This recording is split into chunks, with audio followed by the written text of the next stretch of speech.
You know, guys, one of the toughest things to do is when you find yourself coaching a team that has run through some difficulties. We're going to have the coach here at Mundys Mill introduce himself and talk to you a little bit how he kept his team engaged throughout the game. Hi, my name is Dwayne Davis. Right now, we were dealing with some issues. We have some players right now who are starters for us that are not healthy. We have a couple of starters that are out.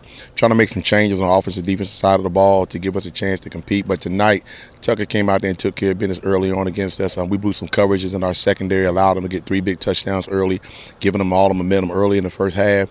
And then our offense couldn't get the ball moving. You know, when you're not able to gain some first downs and your defense stays on the field as much as we did in the first half, and they're playing on a short field. Most of their drives started inside our own 40-yard line, caused some difficulties for us. And again, because they hit us a couple of big plays, they were able to put up points on the board. And our kids kind of tanked a little bit in the first half.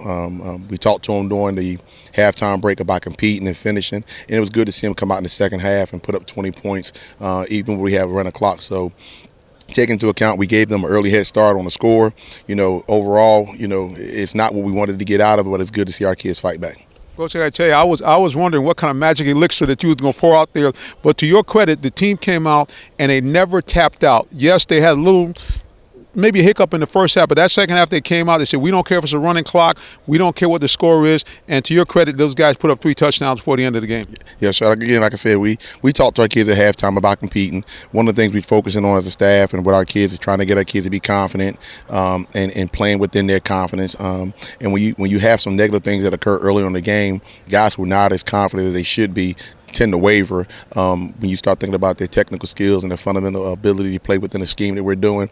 But like I said, we came out in the second half. I was real pleased to see we created a couple of turnovers in the second half, gave us some short fields. Our quarterback, who just came back last week, he was on a concussion protocol for the last 2 weeks, knocked some rust off and threw some touchdown passes. And again, like I said, we're dealing with some injuries on both sides of the ball. Asking guys who are not normal role players or starters for us to fill in as role players and be starters. So it's hard when you got starters that are standing on the sideline with injuries. Well, like I say, guys, it's easy to do it when you're winning, but this coach handled it. Went down 42-0, but the final score is 44-20. All right, guys, as always, bringing you what's happening here around Metro Atlanta in high school football, and we're going to bring you more soon. God bless.